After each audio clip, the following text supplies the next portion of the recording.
जब चंद्रगुप्त मौर्य ने राजगद्दी छोड़ी, तब पूरा मौर्य साम्राज्य उनके बेटे बिंदुसार के हाथों में आ गया।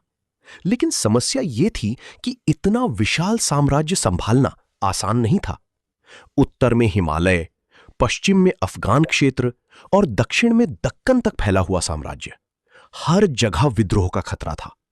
और अब बिंदुसार को साबित करना था कि वे सिर्फ चंद्रगुप्त के बेटे नहीं, बल्कि खुद एक महान सम्राट हैं। साम्राज्य को मजबूत बनाना।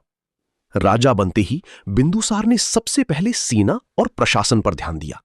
उन्होंने सीमाओं पर सैनिक बढ़ाए, प्रांतों में नए गवर्नर नियुक्त किए, कर व्यवस्था मजबूत की, व्यापार मार्ग सुरक्षित किए।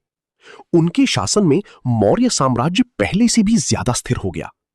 यूनानी इतिहासकार उन्हें एमिट्रोचेतीस कहते थे, अर्थात शत्रुओं का विनाश करने वाला।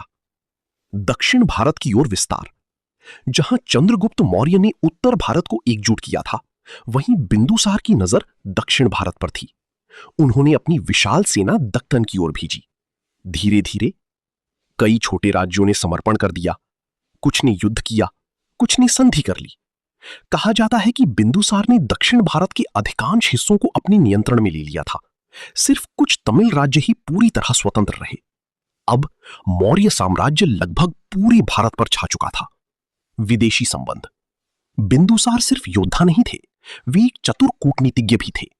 उनके संबंध यूनानी शासकों से अच्छे थे। सीरिया के राजा एंटियोकस वन सोटर के साथ उनका संपर्क था। कहा जाता है कि बिंदुसार ने यूनानी दरबार से मीठी शराब, सूखे अंजीर और एक दार्शनिक भेजने की मांग की थी। यह दिखाता है कि मौर्य साम्राज्य उस समय विश्व राजनीति में कितना प्रभावशाली था। राजमहल की अंदर की राजनीति। लेकिन बाहर जितनी शांति थी, महल के अंदर उतना ही तनाव। बिंदुसार के कई बेटे थे। इनमें सबसे प्रमुख थे सुसीमा, अशोका। राजगद्दी का असली उत्तराधिकारी माना जाता था सुसीमा को। वो बड़े राजकुमार थी, लेकिन एक और राजकुमार तेजी से शक्तिशाली बन रहा था, अशोक।